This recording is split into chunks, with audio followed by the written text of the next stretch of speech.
Hello friends, আসসালামু আলাইকুম। বারিক homeo ফার্মেসির পক্ষ থেকে জানাই আপনাদের সবাইকে আন্তরিক শুভেচ্ছা। আমি ডক্টর মিনার পারভিন।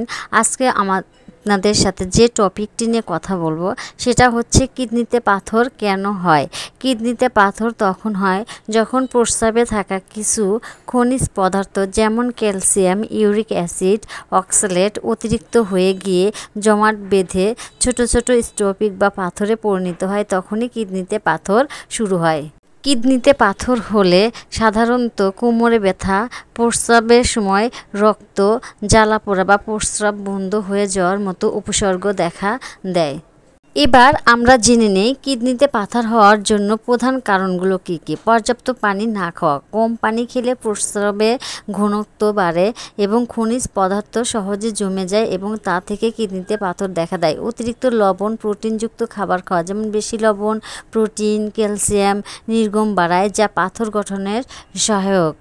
ক্যালসিয়াম অক্সালেট বা ইউরিক অ্যাসিডের ভারসাম্যহীনতার অতিরিক্ত হয়ে গেলে তখনই পাথর তৈরি হয়। বারবার ইউরিন ইনফেকশন, প্রস্রাবের সংক্রমণ এ ধরনের পাথর হতে সাহায্য করে। জিনগত কারণে অনেক সময় পাথরের সম্ভাবনা হয়ে থাকে। আসুন এবার জেনে নেই কিডনি পাথরের লক্ষণগুলো কী কী। যেমন কোমরে ব্যথা, পিঠে তীব্র ব্যথা সাধারণত একদিক থেকে ওদিকে যাওয়া, প্রস্রাবে জ্বালা পোড়া ও রক্ত দেখা দেয়, অনেক সময় বমি বমি ভাব বা অনেক সময় বমিও হয়ে যেতে পারে, প্রস্রাব আটকে যাওয়া বা ঘন ঘন প্রস্রাবের বেগ আসা। এ ধরনের লক্ষণ দেখা দিলে বুঝবেন যে আপনার কিডনিতে পাথর হয়েছে। আপনার যদি কিডনিতে পাথর দেখা দেয় অথবা কিডনি পাথর হয়ে যায় তাহলে কোনো চিন্তার বিষয় নেই। আপনি বারিক হোমিও ফার্মেসিতে চলে আসবেন। মাত্র 7 দিনে আপনি কিডনি পাথর থেকে চিরমুক্তি পাবেন হোমিও মেডিসিনের মাধ্যমে। আপনাদেরকে আমি গ্যারান্টি দিয়ে বলতে পারি। হ্যাঁ, এবার আমরা জেনে নিই কিডনি পাথরের জন্য কিছু হোমিও মেডিসিন। বারবেরিস ভলগেরি সবচেয়ে জনপ্রিয় হোমিওপ্যাথিক ওষুধ, কিডনি পাথরের জন্য ভালো কাজ করে।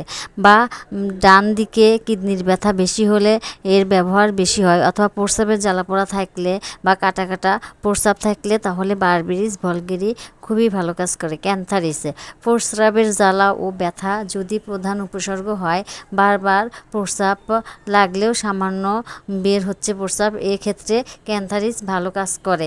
সারসাপিরিলা প্রস্রাবের শেষের দিকে ব্যথা। আজকে এ পর্যন্ত। ভিডিওটি ভালো লাগলে লাইক কমেন্ট করবেন। আল্লাহ হাফেজ।